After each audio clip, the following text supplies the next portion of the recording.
Hello, everybody. Hello, everybody. Welcome to Roll for Beer, the premiere Season 2. Season 2, Part Deuce. I'm hearing myself in my own ears because I left the stream on. It's a thing that happens. I forgot to do that too. Oh, phone! I shut you up. It's been a couple of weeks. It'll be all right. It'll be okay. I say that, but Riley, something's happening. No, No! Oh no! Hello, Bill. How did I get here? Oh my God! A guest. Those visuals were so impressive. Through a magical GIF-related space portal. Beautiful. And it's GIF, not GIF. Of course it is. GIF Yankee? Yeah, GIF Yankey. I've been playing Baldur's Gate 3. It's gonna happen. It's a very low res, I like it. Welcome to Roll for Whiskey, the premier whiskey with no E, your logo aside, whiskey drinking stream on the internet from Canada and the US this side of Thursday nights. See, most people are watching Critical Role right now, but those in the know, they're watching us. Yeah.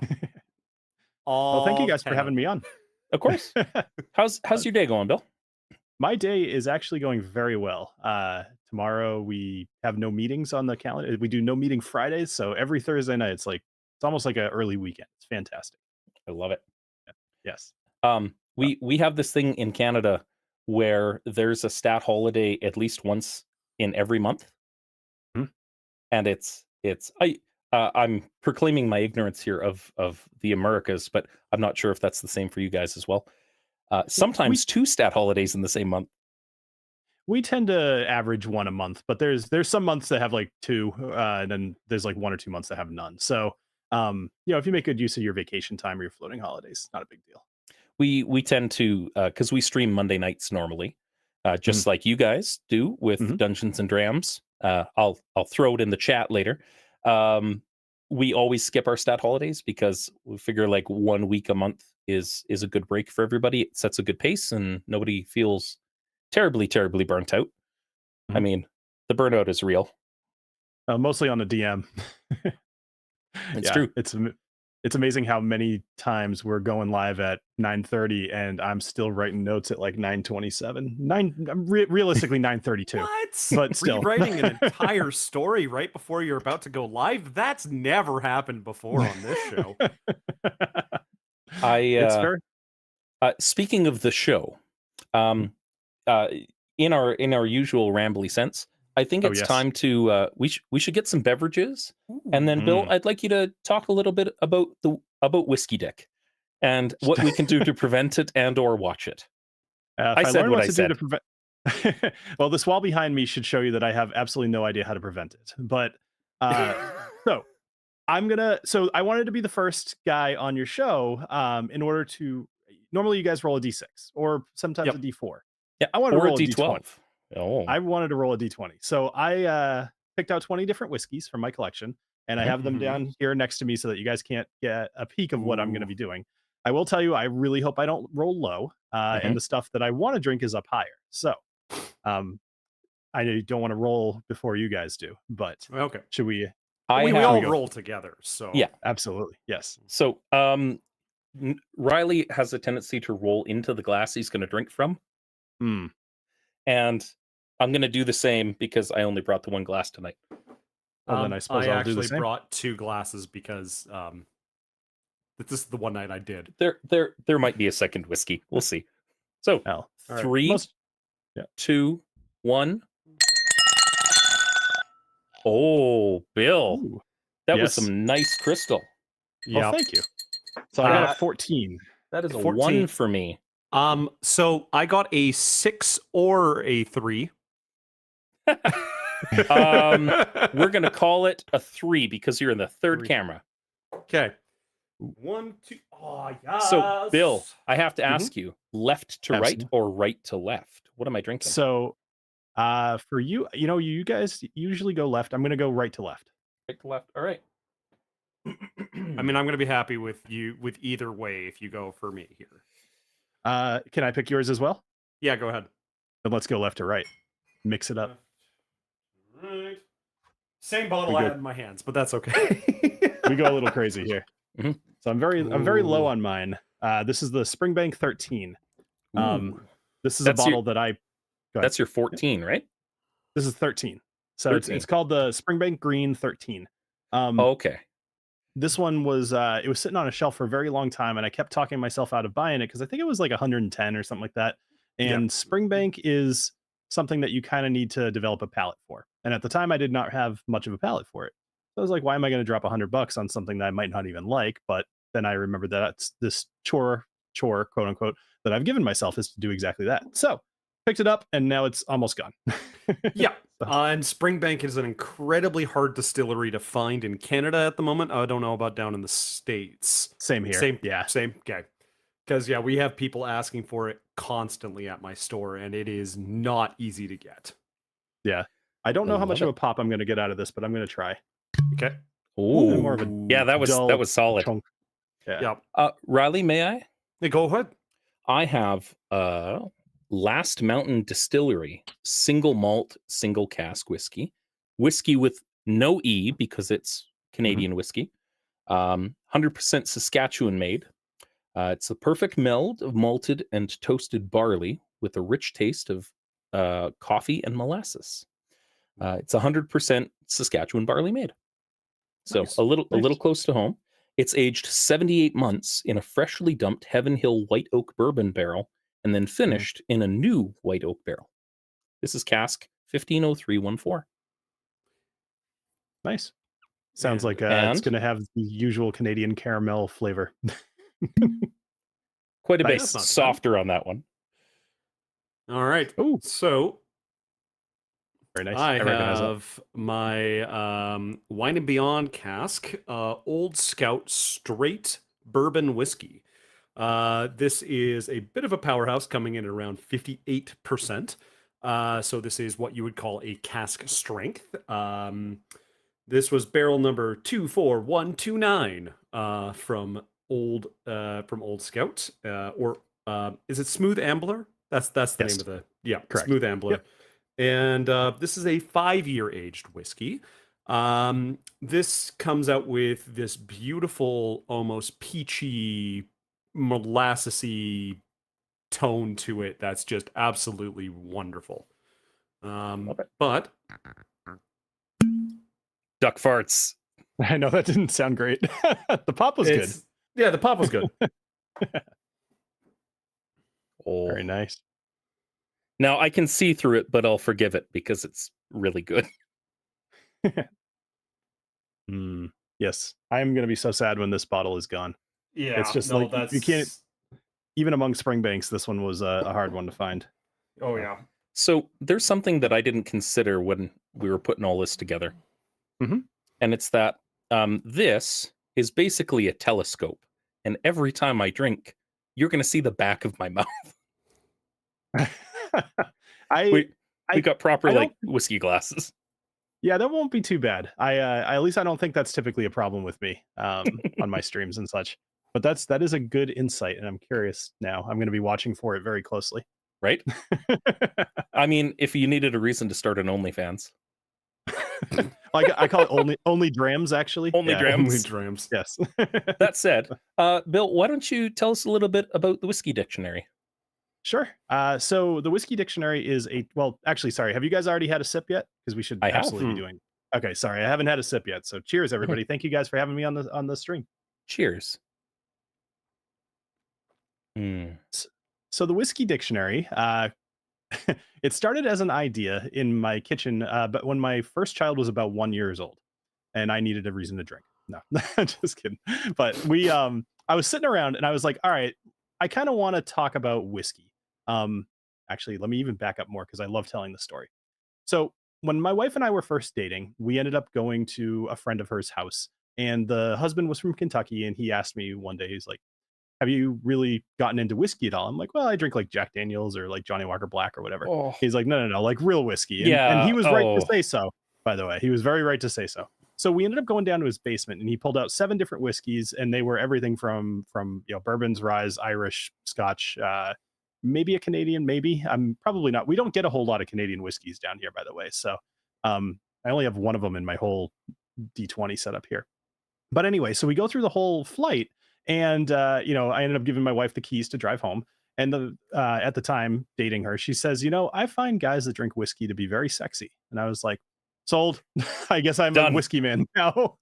so I ended up looking online to be like, well, maybe I should at least learn something more about whiskey. I've always been a very inquisitive guy. So I started looking around. I was like, I think I could get in on this niche. There's not a whole lot of channels doing this yet. This is like almost 9 years ago. Mhm. And I was like, what am I going to call the channel? I want it to be informational. I want it to be about the history of whiskey and then teaching people about whiskey. I don't want it to just be me in front of a camera saying it tastes like this, it smells like this, you should buy it. I wanted to talk about the whiskey. So I was like, all right, like an encyclopedia or maybe a dictionary. And immediately I was like, Whiskey Dick is a thing, and that's hilarious. And I'm calling myself the Whiskey Dictionary. The name took That's like great. 13 seconds to come up with. It was perfect. Is your middle name Richard, by the way? Thankfully not. So I've been doing this for about 9 years, hundreds of videos kind of thing. And most of my higher view channels, videos, sorry, are informational, which is perfect because that's exactly what I set out to do. So it's been a fun thing, and I've gotten to meet a lot of really cool people by going to like these tasting events and traveling all over the country and checking out different distilleries. It's been really fun. What about? Oh, go ahead, Rob. Oh, so I was about to say, question for you then. Favorite distillery that you've visited? Okay. If you don't mind me asking that. No, not at all. I will say that the list is very limited because typically when I go to a distillery, it's with the intent to film. So I'll kind of redirect, only because my answer wouldn't be very good. But what I would say instead is most interesting was going to a very, very small startup distillery, and it was called the San Diego Distillery. And when I went in there, I said, hey, can I come by and film or whatever? And the guy let me in there, and it was like a garage, right? He had like the corrugated metal door. He opens it up. There's like a huge vat of whiskey just sitting in a plastic bin, which is totally normal. Yep. And he's showing me around, and he's aging everything in these quarter barrels, and which was awesome because in San Diego, as you guys both know, there is a million different breweries. And so he had made relationships with a lot of different brewers, and he was just aging his whiskey in the barrels from all these different beers. And so I got to try a ton, and it was so much fun. And like the place there, even still now, they're still around, and they do just everything is a limited release. You're getting maybe like 100 bottles out of every barrel, maybe. And it was a very, very cool place to visit. That's really cool. Like that is like, I like niche things with breweries, just when breweries are doing things like barrel aging beers and stuff like that. And that sounds just like up the same kind of alley, something where he's a passionate person. He's somebody who really wants to deliver a cool and neat product, but he wants to do a bit of a twist on it by the sounds of it. Yeah, and he actually did some peated whiskeys as well, which was awesome. Just you didn't get that a whole lot, but I think I want to say this was like 4 or 5 years ago. And it's starting to take off a little bit more now, but this was a small distillery, so he's trying all kinds of weird stuff. And there were other small distilleries doing it, but not a lot of them. And I thought it was very cool. Nice. That's awesome. What about yours, Riley? Mine? Your favorite distillery that you've ever been to? Oh, distillery. Yes. Oh God. Trying to think of the distilleries I've been to. It's not many at the moment. I've only got I've been to a lot of breweries, not many distilleries. But if we're going to be calling it that, I would probably say the Eau Claire facility is really nice.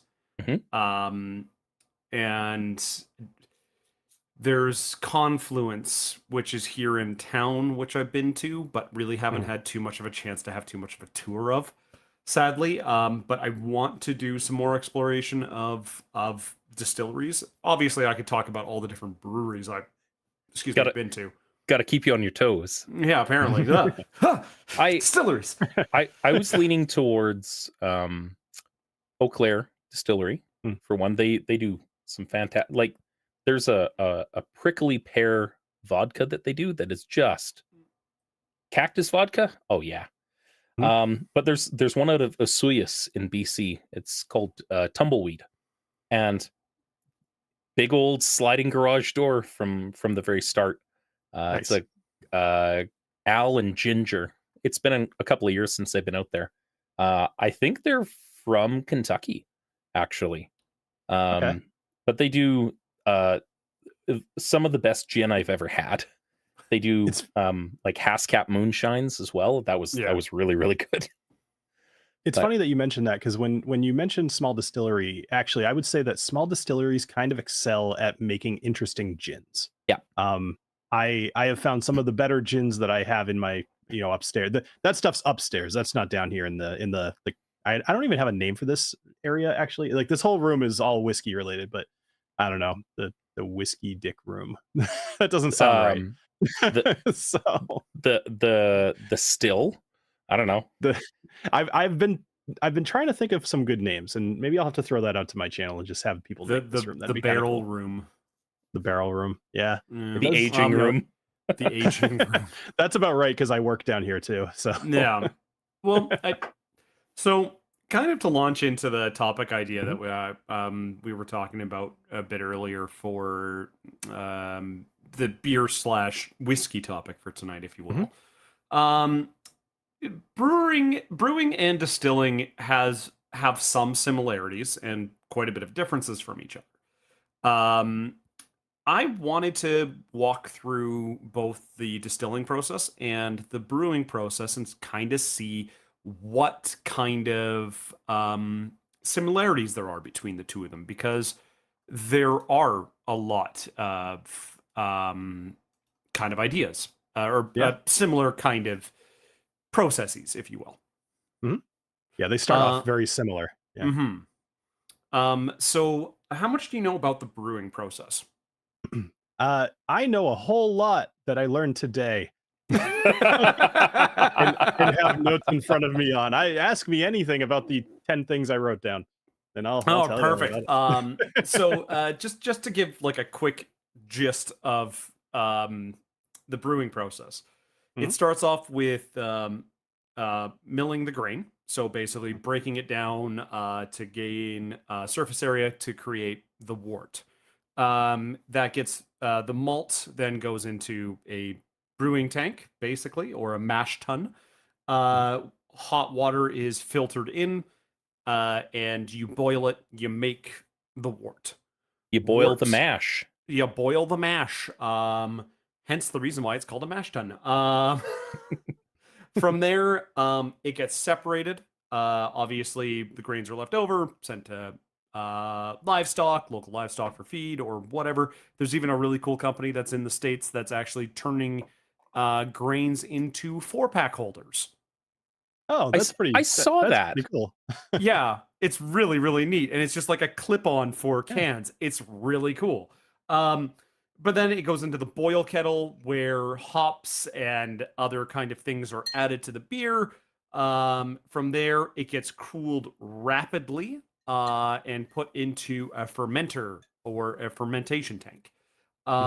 During that time, sugars and yeast are added to obviously create extra sugars if extra sugars are needed. But yeast is pitched in to obviously start the process because you have to have cold beer before you, or cold wort before you can throw in the yeast, or else the yeast dies.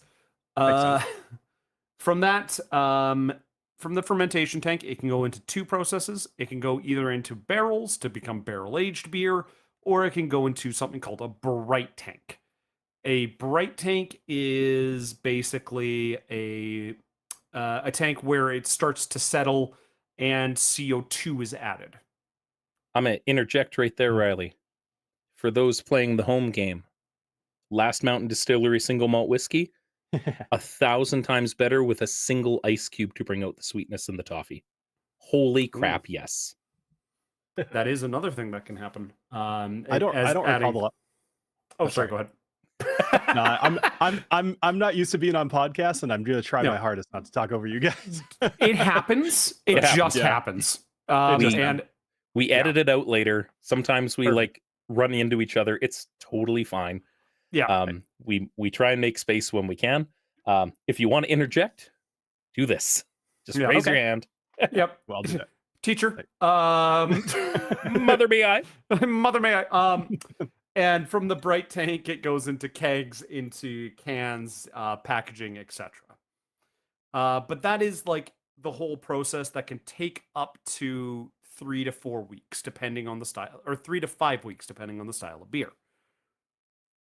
So I have a question about so I mean, I was only half joking. I know some bit of beer, mostly because Yeah. I learned it tangentially from the whiskey stuff. But the one thing that you brought up about barrel aging beer, so obviously you're going to be moving past the primary fermentation, and then you put it into the barrels, because like you don't want to Yes. have anything fermenting in the barrel, I would assume. Correct. Yeah. Right. Yeah. So then Yeah. that's when they have to add the carbonation artificially, I suppose, right?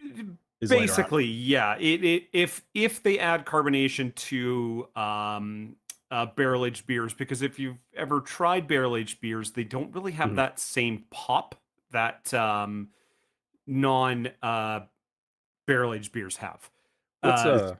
What's an example of a barrel aged beer off the top of your head, Riley? That would be Goose Island's bourbon barrel stouts, which are absolutely wonderful products. But those would be a very good example of that. Here locally, there's a bunch of different people that do it. I know Zero Issue's done one. I know Bandit Peak has done one. You gave me recommendations to try some Goose Island stuff. The stout that I had, it tasted really good at room temperature. I had it when we were camping. Is that a common effect of like bourbon barrel aging for beer? Stouts in general, you normally want at a warmer temperature. Like a Trois Pistol kind of deal? Yeah, exactly. Because stouts and porters, when you have them a little bit warmer, I'm talking like chilled rather than cold. Because a lot of flavors hide in cold. It's the reason why, Molson, Bud Light, etc., Kokanee, taste better cold than they do warm, is because they're designed that way. They hide flavors that are not necessarily great flavors. Are you saying that American beer marketing that says our beer is the coldest beer is a marketing ploy to get you to drink cheap beer? A genius one. We have to let everyone know, Riley. This is scandalous. There's a very similar thing. So Johnny Walker, during the whole Game of Thrones thing, they put out a number of Game of Thrones style whiskeys, and one of them was called White Walker. And I reviewed it, and to be perfectly honest, I regret my decision, because I bet I feel differently now. I did not think it was like the worst whiskey I've ever had. But I do think it's up there looking back on it. However, their whole gimmick was, put me in the freezer and my label will change colors. Because whiskey also tastes a little better if it's bad when it's cold. So I do think that was kind of funny, and I wonder if they were just like, hey, this doesn't taste very good. Let's see if we can slap a color changing label on this. So you know what the sad part is? I still have bottles of that at my store. I'm not surprised. At all. They're very easy to find. Yeah. I have a question for you, Bill, regarding Johnny Walker. So I've had Johnny Walker Blue Label before, and it was okay. And I had a Johnny Walker Silver Label before, and it was significantly less expensive, and it tasted better than the blue and better than the black. Absolutely. And it was a very like middle of the road for them. Like, what? How? Why? Right. Is it diminishing returns like you get with guitars? Like I've guitars, but what's the deal with that? I absolutely believe so. I believe 100%. So Johnny Walker, the most popular whiskey in the world. mostly because they're brilliant marketers. Going back to that point from a little while ago, I thought Crown makes the most. Johnny Walker is the most distributed. Sorry, you are correct to correct me, but I misstated. So back when Johnny Walker first came out, like forever and ever and ever ago, they shipped to something like 101 countries in their first several years of business because they were like, we have a product, we could get it all over the place. It's actually part of the reason that the bottles are square is because they ship easier and you can fit more of them into a smaller space. Sorry, give me 1 sec. That is brilliant, actually. I can. Mhm. So you actually get the same thing with the. Oh my gosh! Sorry. Yeah. So James, there's a lot of different kind of things that happen with that kind of thing with shipping and with And shipping yet, is the nightmare. Crown is one of the best-selling whiskeys on the planet, and it comes in a fucking bag.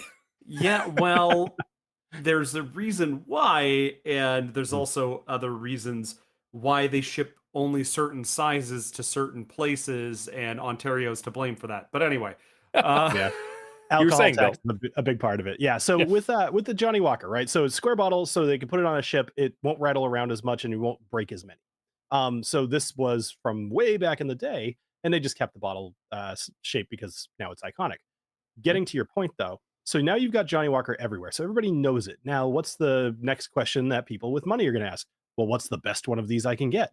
Oh, well, we have this Johnny Walker Blue that's aged whatever, but it costs $180, $200, whatever it is.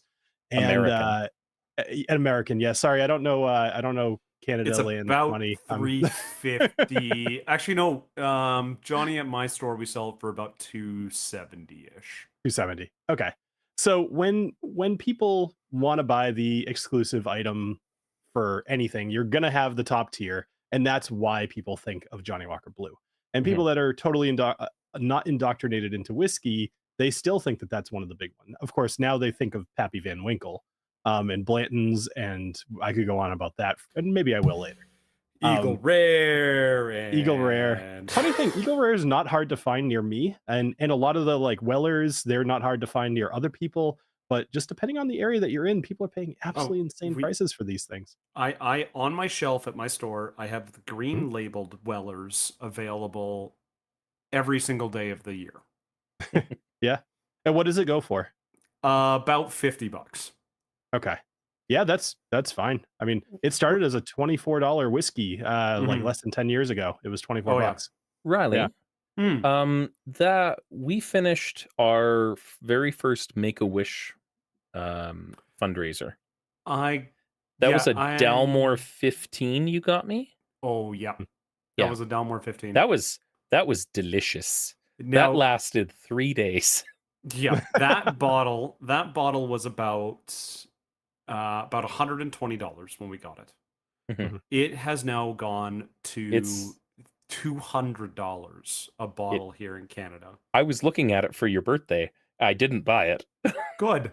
Please don't. It was $2.15 at Willow Park, I think. Yep. Yeah, that's about right. It is. If you want, I don't know if you've had it, Bill. Dalmore 15. It is. Sure have. Yep. Yeah. Yeah. So if you want a really good sherried scotch, I would suggest Anoc. It's ANCNOC 18 or the 12. That will cost less and it will taste immensely better. Dalmore is totally fine. Like honestly, it's totally fine. Some people don't love it, but I don't really have a problem with it. But that Anoc 18 is one of my favorite whiskeys, and we'll actually, I'm sure we'll get to this eventually, but that's a sherried scotch, which is something that you can do with whiskey towards the end of the whole process. Yeah. Yeah. But speaking about the process, we completely went off tangent there. Can you tell me the distilling process? Not before I pour myself another whiskey. So I don't know how you guys are doing. That seems like an excellent idea. I topped mine up while Riley was into his spiel. So when I do like an hour-long live stream, I'm usually about 6 to 7 whiskeys during that time. So I'm drinking real slow for me. All right. Why don't we give it another pull? Riley, how's yours? Just about done. All right. I poured myself a little bit just because it's a 58%. Here comes that sweet, sweet ASMR lovin'. 3, 2, 1. That didn't work the way I wanted it to. All right, one or five. It Bill. did the thing again. Dealer's choice, 1 or 5. Let's go with number 1. And I've got a 6. Left or right, Bill? So we went right last time, so let's go right again. So I ended up getting 9, so which is Wild Turkey Rare Breed, barrel proof. Ooh. So this one is 58.4%. So, little light, little watery. I love Wild Turkey in all facets. I am with you. Although I will say I got some negative feedback on the episode I did on this one, only because to me I didn't think this was enough of an improvement over Wild Turkey 101 to justify the cost. But I think I've changed my mind over time. It happens. It's tough. Like one of the harder things about reviewing stuff is that usually I'm reviewing it when it's like here, when realistically it'd be the best to review it when it's down here. Just really, really get to do that. But I would have no liver if I ran the channel like that. Yeah. So you've got Wild Turkey, Riley. Mm-hmm. I have a beautiful whiskey by Compass Box. This is the No Name number 2. Yay! Good for you. I'm excited for you. This is one of my favorite whiskeys. This is a slightly smoked, slightly smoked. It is a smoked whiskey with beautiful tones of fruit on the back end, and just it uses refilled sherry casks, which is a really neat kind of concept, which we will explain during Bill's part here. But eventually, yes. Wonderful bottle. I'm gonna buck the trend, and the thing that I always say, whereas if I can see through it, I'm doing it wrong. Mm-hmm. I have White Apple Calgary spiced whiskey, and I don't know if you've ever had this, Bill. No, I've never even heard of that one. Although I tend not to do flavored whiskeys on my channel. So, for your own sake, yeah. It's your typical like vanilla and butterscotchy notes to it. It's let's see here. Well-aged whiskey combining an even smooth long finish with clove aged in oak barrels. And yeah, it's produced here in the place that we film from, Calgary, Alberta. It is the first clear whiskey I've ever drank, and it is always in my liquor cabinet. So I was going to say, you said it was well aged, but it's totally clear. So it's not aged at all, most likely. It says well aged on the bottle. Got it. Okay. I'm reading verbatim from the bottle, Bill. This is what I do. That's like not even smart on their part, though, because I don't know. Whatever. Oh, that was good. You should have warned me. I would have shut up. Oh, that's all good. I tried to get it in a quiet point. Oh, that was really was dissatisfying. Weak. That was so dissatisfying. Let's see if I can pull a better one off of this. Let's see. Nah, that wasn't great. I want to get that was better. Better than mine. I gotta roll one of my more full bottles. That would be better. I will say I'm hoping I don't roll a 1.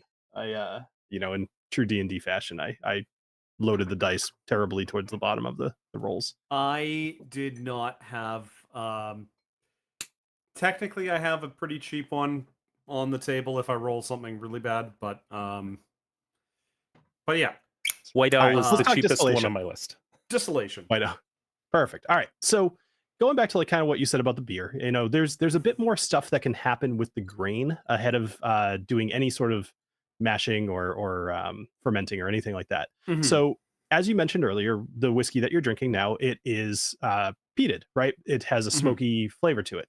So when you are dealing with grain for whiskey, one of the part of the processes is called germination, right? It's basically making the grain sprout. And this is what's developing some of those sugars, the complex carbohydrates, turning them into sugars within the grain seed.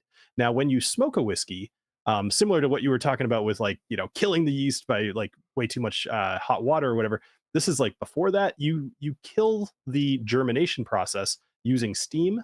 And that steam in the case or smoke in this case is coming from peat moss. That is what it means to have a peated whiskey.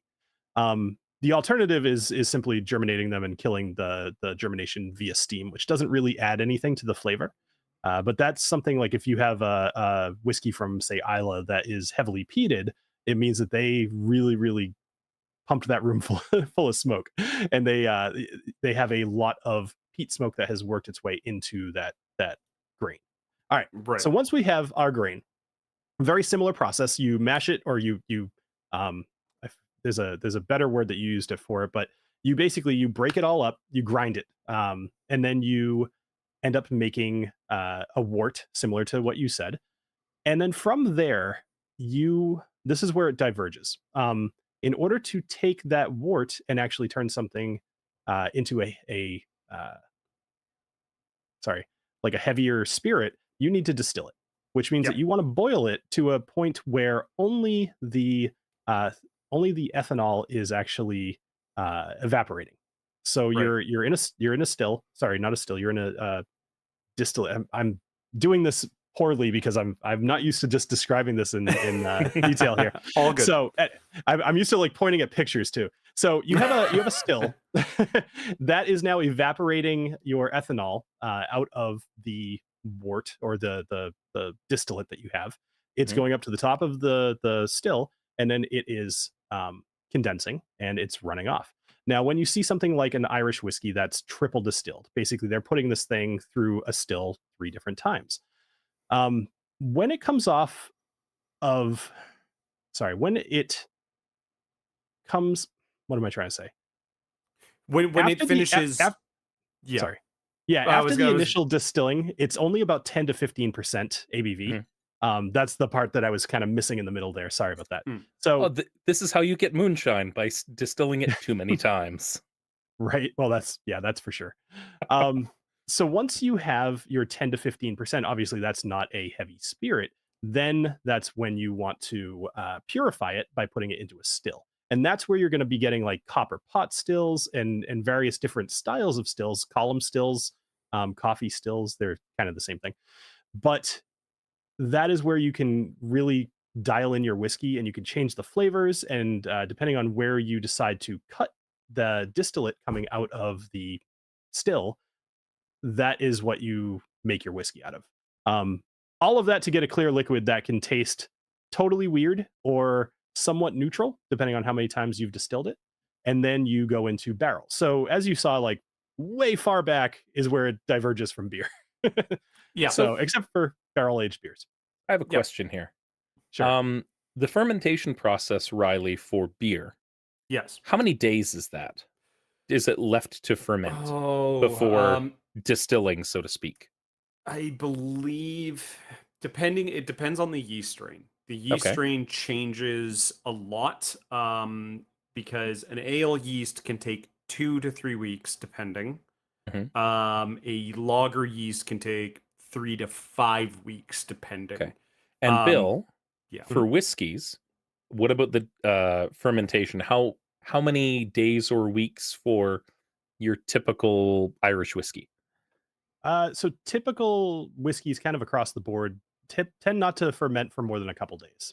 Okay. If they do, you actually start to get some really weird flavors, or something went very, very wrong and you're hoping for the best. Ardbeg actually put out a release, I think it was last year. They called it fermutation, and the whole reason was they ended up fermenting it for like 2 weeks or something crazy like that, because they're still lost a piece.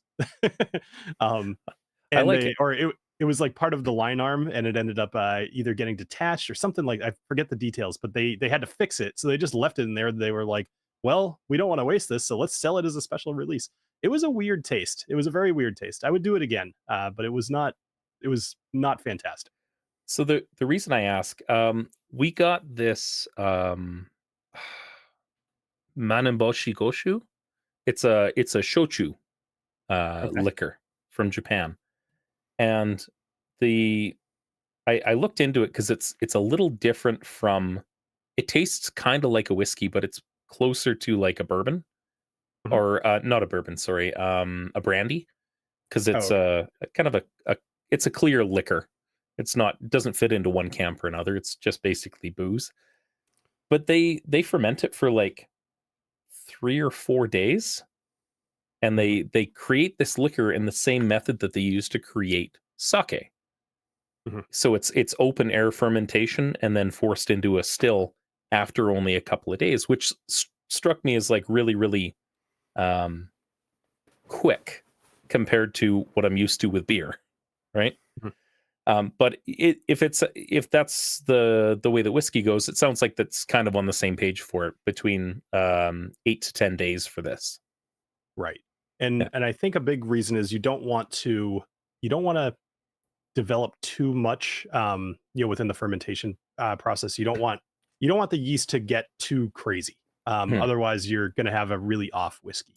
Well, and So this let me is ask you. also Oh, coming. good. This is also coming from rice, because this is all rice Right. liquor, right? Mhm. So it's. So I guess you're using a more simplified palette for what you're making in that regard. so probably it's hard to say. I don't know a ton of, you're talking about your thing or Shochu specifically, yeah. yeah, okay. All right. I don't know that I've ever had that, so it's hard to say. Okay. But yeah. So let me ask you guys a question about beer. Mm. So what grains do they tend to make beer out of? Is it that was something I just didn't come across today, and I wasn't sure if there was a lot of variety. It is a big variety. You Mhm. can have barley, you can have wheat, you can have rye, you can have 2 grain, you can have 6 grain, Okay. grains. So it's the same thing with whiskey then. That was actually why I was asking. Yeah. Because, so if you consider you guys would know this, but like just for the listeners. So if you have something like bourbon, you have a Mhm. thing called a mash bill, which is basically the recipe of how you're making that whiskey. What's the combination of grains? Teacher, And for teacher, can I answer? absolutely. A bourbon has to have at least 50% corn for it to be Nope. called a bourbon. God damn it. Isn't that Kentucky bourbon? Technically, it's 51%. That's Damn it. because it has to be more than half. Once you said 50, I got so excited that I was going to get to buzz you.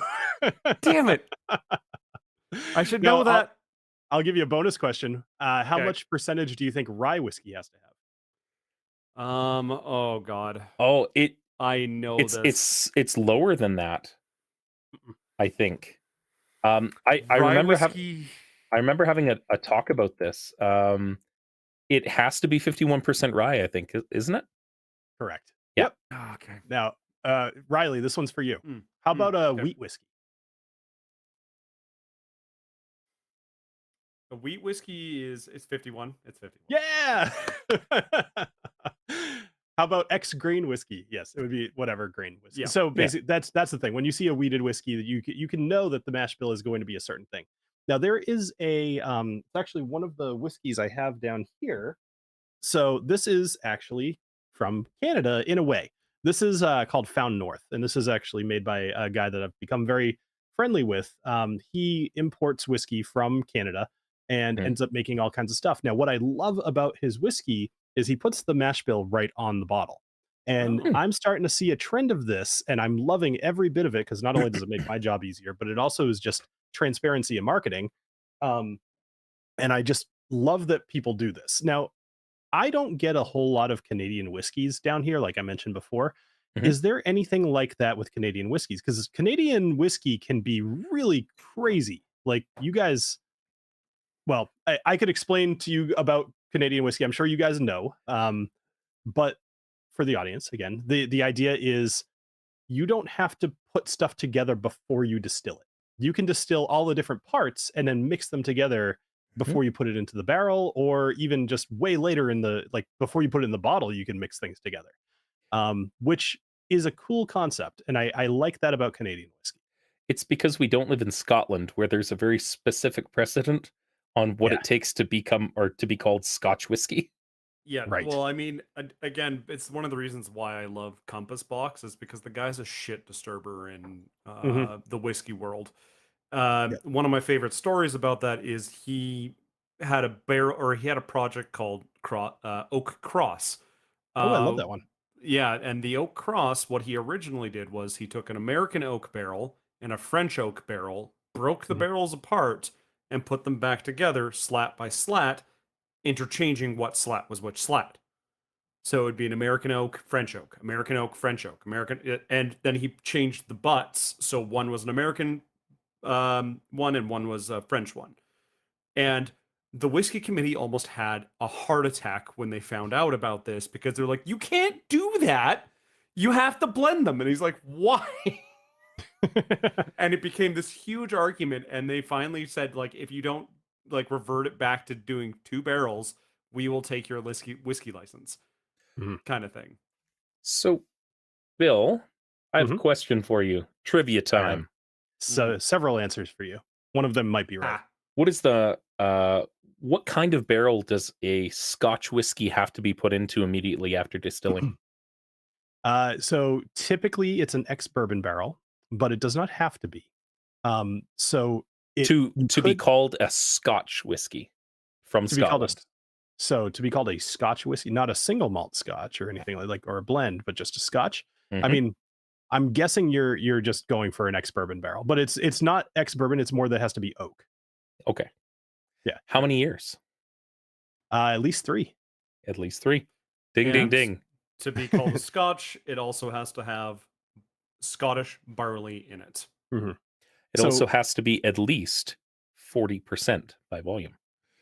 So it's funny that you asked that because I was about to bring up another Compass Box story because, like you said, I think his name is John Glasser. Yes. He's the owner, and he is, like you said, just awesome.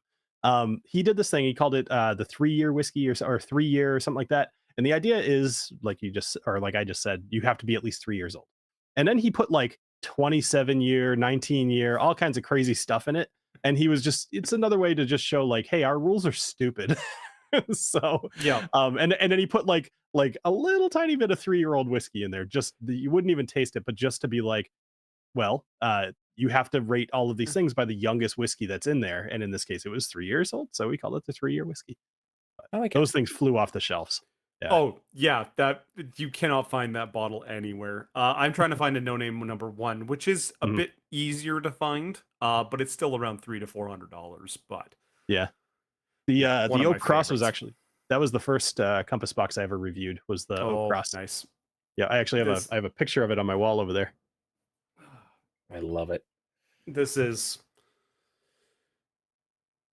No.Name 3. No.Name 3. Okay. And my house whiskey, the one I almost always have at my house, the Spaniard. That's a good one.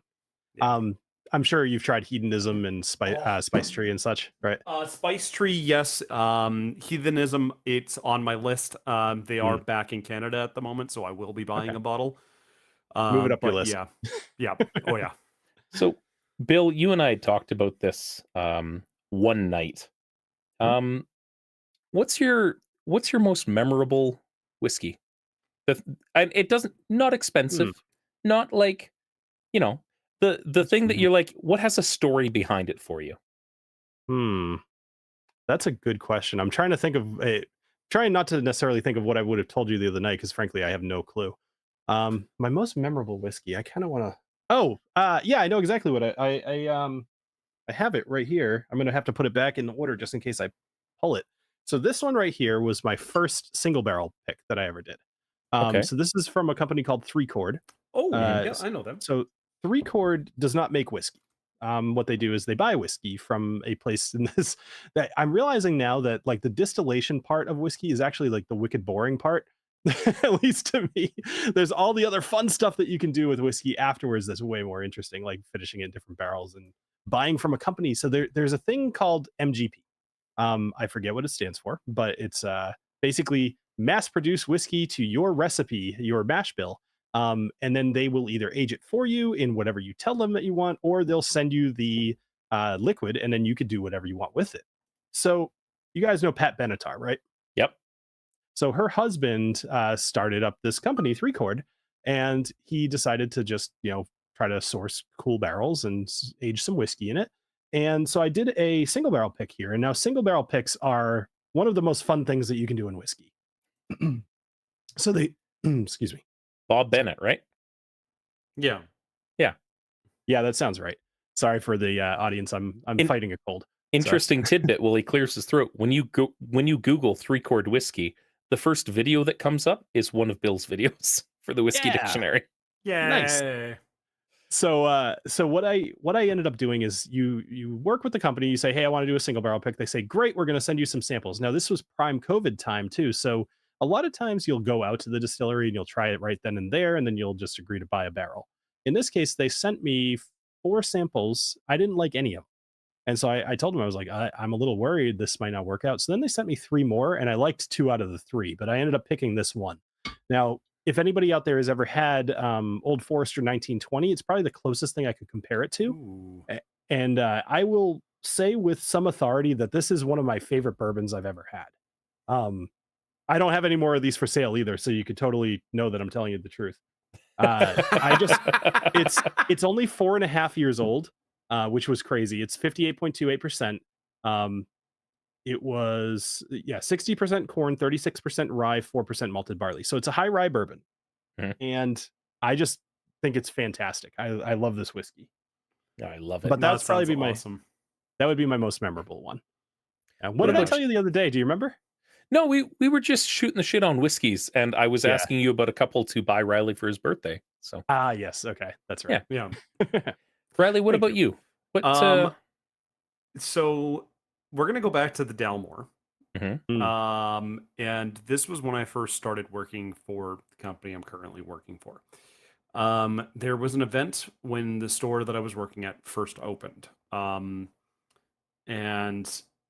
it was a Dalmore event, and we got to try the 12, the 15, the 18, Alexander, Nice. the quintessential, or is it the quintessential? I think I'm unaware of one past the Alexander the third, but yeah, it was like a 4-barreled pick. It was really quite nice. And then the last one that they opened for us was one of the Constellations.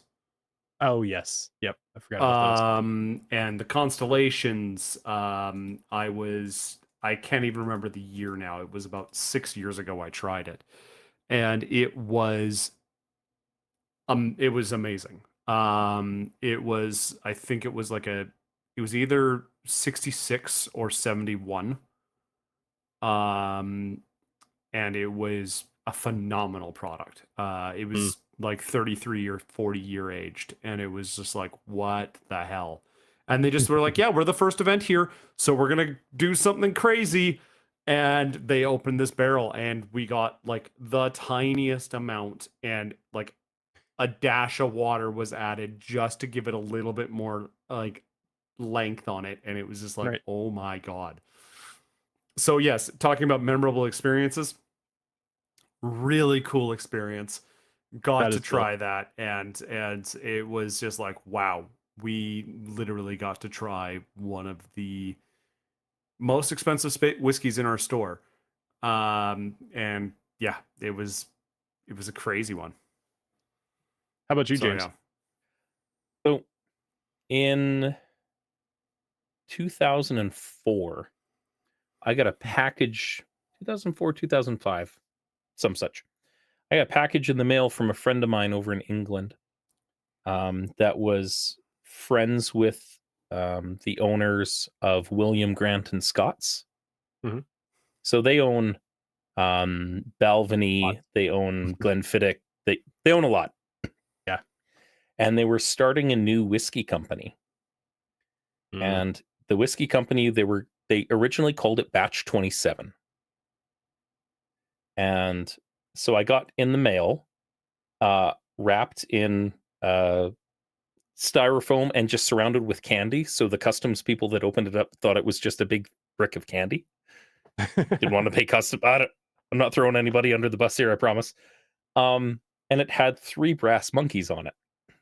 And I'm like, oh, this tastes like honey in my mouth and all the way to my belly, and I just want to lay down for a little while. And it was the original prototype for what is now known as Monkey Shoulder. That's pretty cool. And it was so Monkey Shoulder is a blended Scotch. By proper Scotch terms nowadays. Mhm. originally they were looking at Glenfiddich, Balvenie, and Kininvie, I believe it is. 3 single malt scotches that they would blend together to make Monkey Shoulder. But the first batch that they did, rather than using their general distillation for what they had as a general product, they used their top tier products for everything. Yep. So I want to say it was like a 40-year-old Glenfiddich, and so on and so forth. And I cried the day that I finished that bottle. I sat and drank with my dad, and I'm like, oh. So I've still got it upstairs. It's got the monkeys on it, but it just says batch 27. It doesn't say Monkey Shoulder on it. That's actually, so the regular bottle still also says batch 27 on the label up here. Yeah, they kept that on for tradition. Yeah, which is pretty cool. Yeah, that's a cool story. Monkey Shoulder has become one of the whiskeys that most people like myself recommend to beginners. It sounds like you had not a beginner version of it, but what they're putting out now is much more. It's a great entry because it's good and it's fairly easy to drink. I will always have a bottle of Monkey Shoulder in my cupboard. Oh yeah, because it's good for mixing, and it's good. I like it with an ice cube. I like most of my whiskeys with an ice cube, just because it's the flavor profile that it gives. But it's just one of those things. I got it when it said triple malt Scotch on it way back in the day. They don't label it that way anymore because they're like, what do you even mean? You're not allowed to say that. That's not the right words. But they ended up, geez, man, sorry. Not used to talking live for hours on end on the internet, man. No, I totally am. Like I said, I usually drink a whole lot of whiskey too, so the cracking in the voice is usually more alcohol related. I just so I'm coming up on a vacation, so of course I'm getting sick. So as cheap as the White Owl is, Bill, I'd recommend taking a look and seeing if it suits your palate. Again, it is not an aged whiskey by any stretch of the imagination, but it is very tasty. I cannot drink White Owl. Yeah, but you had a story behind that. I had a story behind the White Owl. I can't drink Weiser's whiskey. Anything that Weiser's makes. Nobody should. I had a 14-year-old boy experience with Weiser's, and I can never get past it. I accept my trauma for what it is, and I'll move on. You know, I will say I've had several of those experiences, but none of them have actually turned me off of the particular beverage. I've definitely had an experience like that with Jack Daniels, and like falling asleep in somebody's front yard kind of thing next to a storm drain. Like it's just, but I still drink it fairly frequently. I don't know what it is. It's something about the taste in Jack Daniels. Maybe it's something that runs in my family. Jack Daniels is a punchy whiskey, and maybe you know what that means if you went to bush parties. It's real punchy out. Weiser's something. It's the smell. As soon as somebody cracks a bottle, I'm just like, nope. The memories. Dry gin. Oh, yep. That sounds about right. White Owl. Those are the two that I just do not drink anymore. Yeah, I turned a friend of mine off of tequila just in general. She's a lot smaller than me, so she probably shouldn't have been trying to keep up with me. But I have stories like that too. Bill, should it ever come to pass that you find yourself in Mexico with us, I'll introduce you to my it's not a patented technique yet, but it works. And that's you find yourself a juice jug, and you fill that juice jug with ice cubes, and you fill the cracks of those ice cubes with tequila, to the very top, and you drink it. And then when the ice melts, you get more ice, and then when the tequila's gone, you get more tequila, and you just do that for a week. And you're invincible. You're hydrating. It's fun. You're hydrating. It's hot out. You need the ice. And you've got sugars, you've got everything you need to survive in there. Exactly. It's more than enough calories. You're doing okay. If you want to be fancy, put some fruit in it. I don't know. Like grab something off of a platter. So sorry, I'm gonna go back to just one slight topic here because we're not distractible. We can go back to topics. Now after the distilling process, Mhm. picking the barrels and things like that for making whiskeys, what is the kind of process for that? Sure. All right. So this is Because I just realized we haven't even gotten to the barreling part of whiskey. well, given that we're going back to the topic of whiskey, would you Hmm. mind if I you guys don't have to keep up with me. No, I mean, if no. you're Oh, sir. you're welcome to, but I'm gonna pour this into another glass because I do want I drink that one slowly yeah. because it's I mean, delicious. I bothered to pick out 20 whiskeys. I may as well get more than 2 of them in here. You so, know, Yeah, fair enough. I'm on board. all right. 3, 2, 1. That sounds so good. Oh shoot, I just dumped it without even looking at the number. Hold on. Sorry, one more time. That does sound so good. That was almost a 1. Man. That was a 7 though. All right. Let's see. What's 7? So 7 for you, Tahwahkaro. Yes, Tahwahkaro. So this is a distillery out of Texas. I actually have them somewhere. Here they are. They have a weird little bottle that kind of looks like a canteen. That's This one awesome. is specifically a rye. This is batch 1, which was forever ago at this point. I've just had this bottle for years at this point. The fun fact about whiskey, a lot of people, there is a misbelief. Let me even put this differently. Whiskey will change flavor over time. It does not age in the bottle, obviously, but well, not obviously, not everybody knows that. It does not age in the bottle. Once it's in the bottle, it is a finished product. However, if you have a bottle that is, say, half empty, as you open it frequently, you're letting in brand new oxygen and you're letting out alcohol vapors. So the flavor of that whiskey is going to change over time if you don't drink it within, say, like a year or 2. And even then, it's not going to change to the point where you're not going to enjoy it. It just, you might be like, oh, wow, I remember this tasting differently. Like, that's going to be the extent of it. Yep. If you're somebody like myself who has done this for science, it's totally a noticeable change, but it is not a terrible change. So, If you have noticed, my face has gone dour because I oh rolled no, my bad one. oh Oh, no, sir.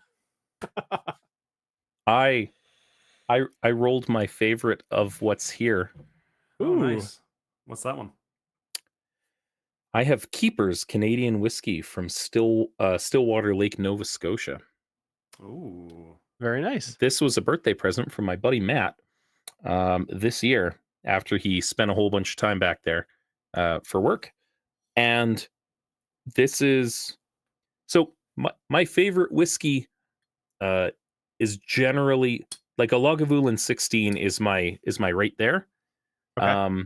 This is probably, and it's only been a couple of months, a strong number 2. Like of all whiskeys. Let me ask you a question. Have you tried the Lagavulin 8? I have. Okay. And so it's there is a it's Go ahead. good. Mhm. But I notice a difference on my tongue between that and the 16. Mhm. And I tried to fool myself a little bit with it too. Okay. And it there's a noticeable difference for it for me. But I don't drink them that often. Mhm. So I bought a bottle of the 8, I drank a bottle of the 8, and I went back to buying bottles of the 16. Yep. Yep. For me, side by side, the 16 is better. But when I factor in the price difference, I Yes. usually opt for the 8. Yeah. So that's just me. But it's funny because we were talking about this in so I have a Discord for the whiskey dictionary. We call it the Whiskcord.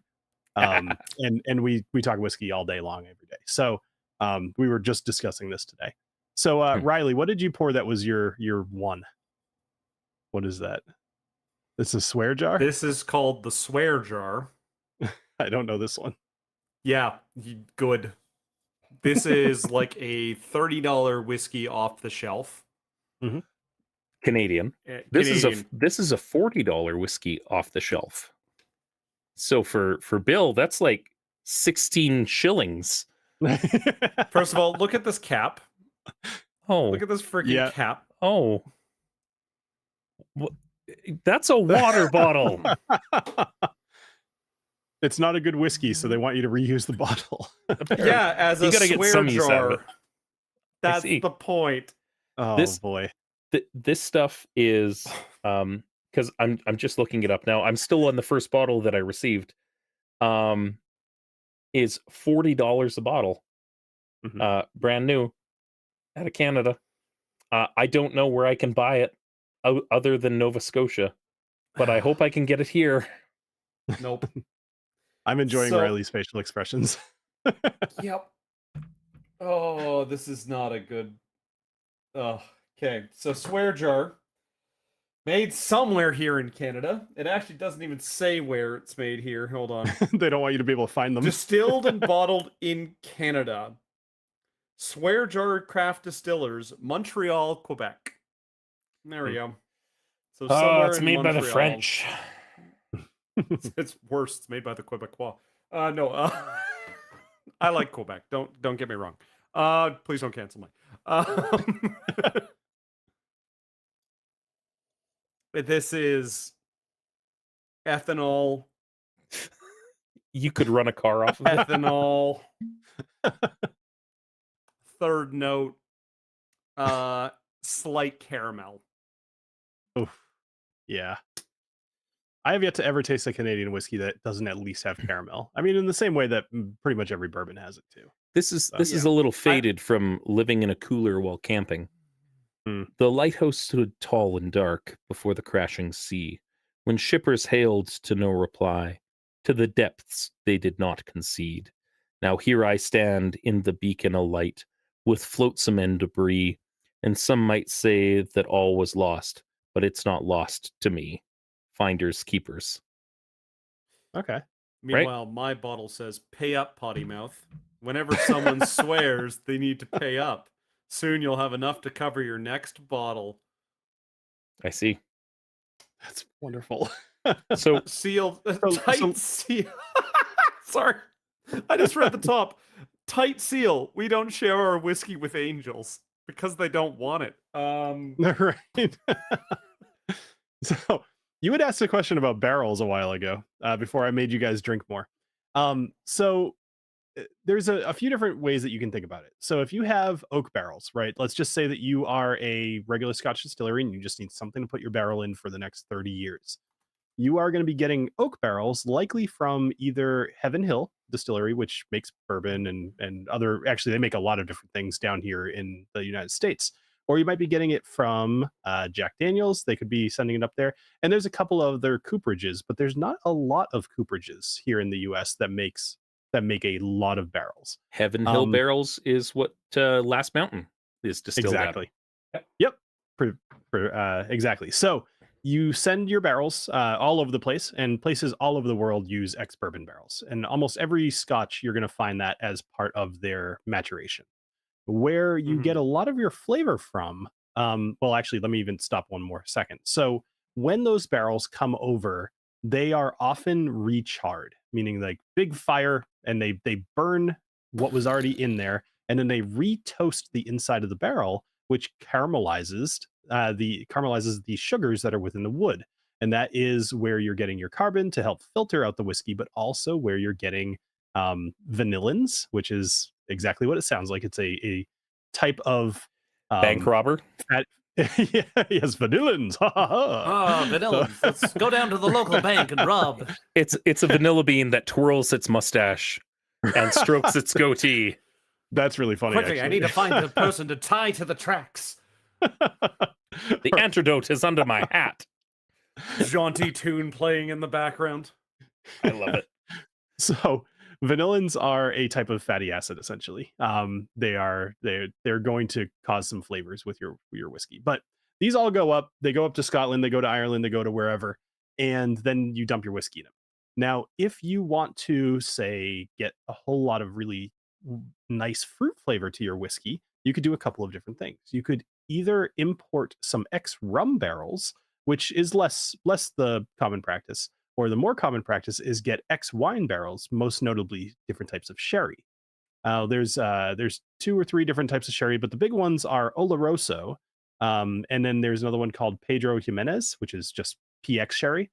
Now, those are the biggest ones. There is also a bunch of different, the word's escaping me right now, but wineries essentially that what is the word? Bodegas. There's a bunch of bodegas that will also sell off their barrels, and then you can age your whiskeys in those. And those are, like I said, going to give you fruit flavors on your whiskey. So if you are brand new to whiskey, my suggestion to you is to buy a sherried scotch, because especially if you like red wine, I think you are probably going to enjoy that scotch. It's going to be smooth and it's going to taste like fruit. And sherry casks in general just are wonderful, wonderful products. The Spaniard that I have is I believe it's a PX sherry, if I'm not mistaken. No, it just is sherry casks. But yeah, sherry casks in general just give a wonderful flavor. And yeah, you're very right. Very beginner-friendly casks. And give wonderful flavor notes. Yeah, it's the kind of thing that I enjoy still, like, constantly. Even like, you're totally right, beginner friendly, absolutely, but also what I like about sherried scotches is that it gives you a multitude of things to actually pick out, rather than being like, oh, I like this. It kind of tastes a little bit like raisins, for some of the darker ones, like raisins and dates, or for some of the lighter ones, it tastes like pears and apples and strawberries. But then if you really dive into it, you could pick out all kinds of little things. And that's why I love sherried scotches, is they're very complex, even if they're approachable but complex. It's a good way to put it. You know what we're gonna do one of these nights, and we're gonna sit down and we're gonna eat a plate full of hot peppers, one after the other, Yes, to pick out those unique intrinsic flavors. I like this. All I taste out of it is the subtle scent of vanilla and like just a tiny bit of sweetness that comes from like it's got kind of a caramel and oak sort of. It's probably an oak barrel, I would imagine. Like it tastes like almost a whiskey made in an oak barrel. But there's nothing else here other than it's really, really smooth and it tastes good. Nice. But hot peppers. That is the biggest thing I tell people when, I get the usual question anytime that I'm with anybody, what's your favorite whiskey, right?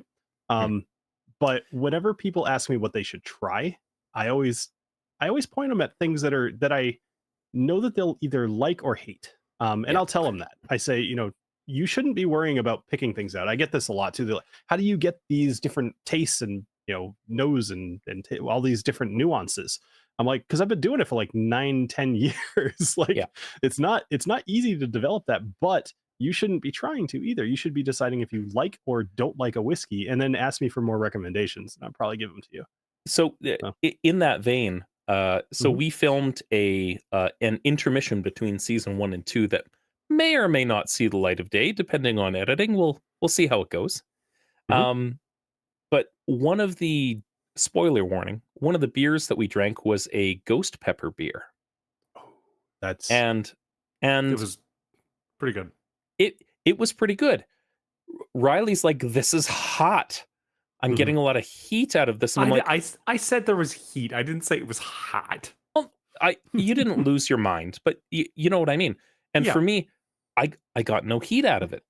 I'm like, all I taste is like, I'm getting like very, very subtle notes of like ginger out of it, because I had Carolina Reapers on my eggs this morning.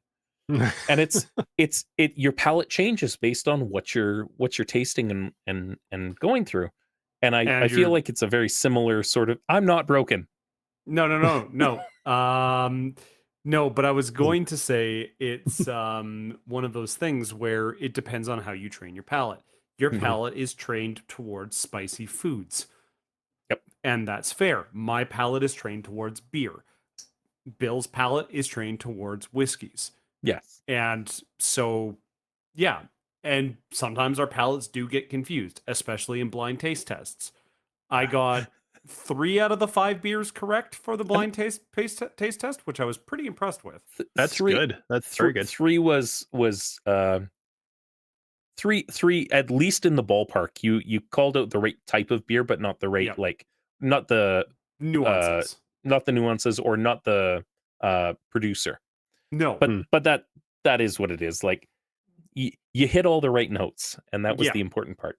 Yeah. Were you trying to guess style of beer or like? I was trying to guess style of beer. I was trying to guess if I could get the yeast, if I could guess the hops. Like I was trying my best to guess where I could. There was one beer that tripped me up entirely. It was my and, favorite. It tasted like orange juice. No. That I'm talking about the other one. Oh yeah.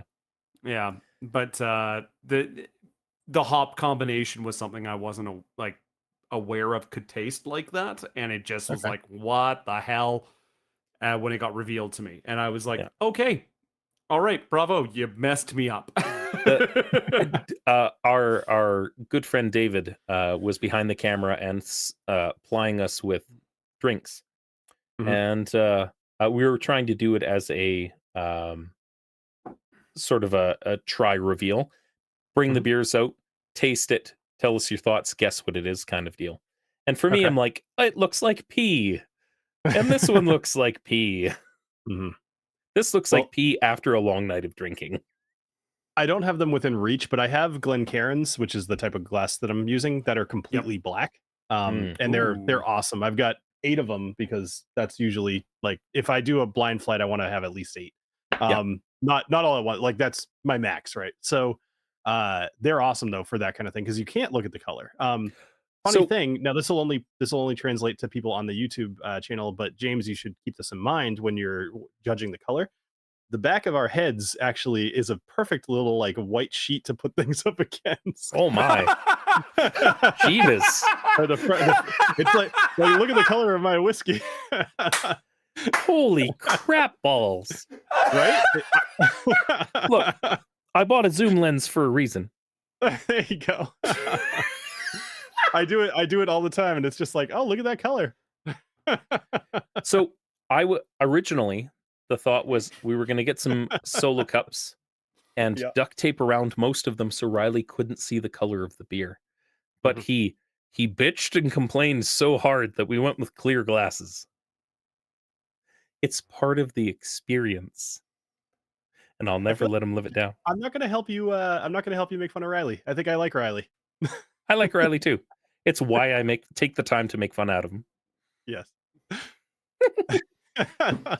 Pretentious people get each other. It's fine. Oh, for sure.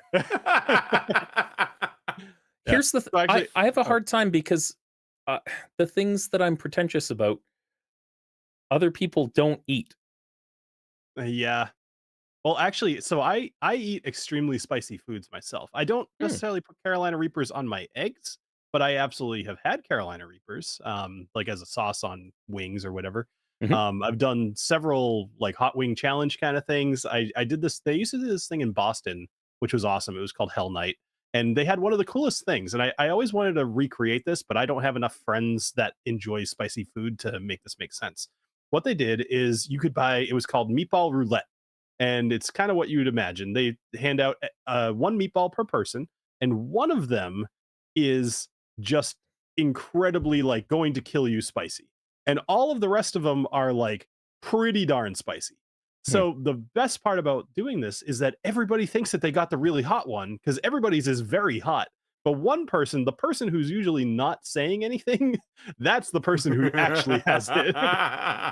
You get a bunch of people being like, oh, I think I have it. No, I think I have it. Oh, this is so spicy. And then you get the one guy like, we did this. Help! So I think I've said this on the podcast before. Like, you don't use extracts. Extracts are not food. You don't just like put some extracts in your eggs. That's not a thing. That's not what you do. I mean, it's for shits and giggles. You put a drop of it into a full vat of chili if you're trying to up the Scoville range. And I went on a date with my wife, and we went to a bar before buying groceries. And they're like, oh, you got to sign a waiver to eat these chicken wings. And I'm like, fucking bring it. And so they bring out 6 heavily battered chicken wings that are basically like full-size chicken drumsticks. And it's nothing but black extracts into breading. Yeah. And so I eat them. and I'm really quiet through the whole thing because it's not pleasant. Mm. And we go to try and buy groceries later, and the void hits me where I can see through time, but it's all Yep. tunnel vision, and I'm glad I wasn't driving. Mhm. And she's like, "Are you gonna be okay? This was a stupid idea." And I'm like, I couldn't form words. You know, It really is. It's like being drunk without having a sip of alcohol. And it the Yeah. Ed Curry, he's the guy Yeah. that made Pepper X and crossbreeds all the Carolina Reapers, and you know, Mhm. every hot pepper that has a claim to fame nowadays has been bred by this man. He lives down in the southern United States. Yep. And he's like, it's a high because you eat a hot pepper and everything's euphoric and you get halos around everything all of a sudden. Yep. And everything is just elevated for a little while. And then you come back down and you're like, oh, that was really bad, but I want to do it again. Yep. And to Chat's response, I'm not broken. It's just a lifestyle choice. It's the way he's trained his palate. It is Yeah. what it is. It's the way I'm pretentious about beer and the way how Bill's pretentious about spirits. It's just the way it goes. I'm also pretentious about spirits because it's the industry I'm in. I'm a bit There's of nothing a I can dick. do. Yeah. A bit of a dick. So Sorry. Before we moved on from hot peppers, I have a story too, but finish your thought. no, go ahead. All right. So I'll keep this brief, but this is my favorite story about hot peppers. So there's a restaurant near me called Wendell's, and Wendell's has, hot wings on their menu. And I was like, I was old enough to drink, so I must have been at least 21, but probably not much past that. And my dad took me there, and he also eats very hot food. And he was like, we got to go to the Wendell's. We have to get these things. They're incredibly hot. This was like my first real have hot food kind of situation. So we show up and we order, they're called double dares. They're not on the menu. You have to just know about them. And I'm not lying or exaggerating when I say when you order it, they kind of make like a little bit of a deal about it. And people that go to this place, they're regulars. And so they always turn around. They want to see who's ordering these things to watch them fail.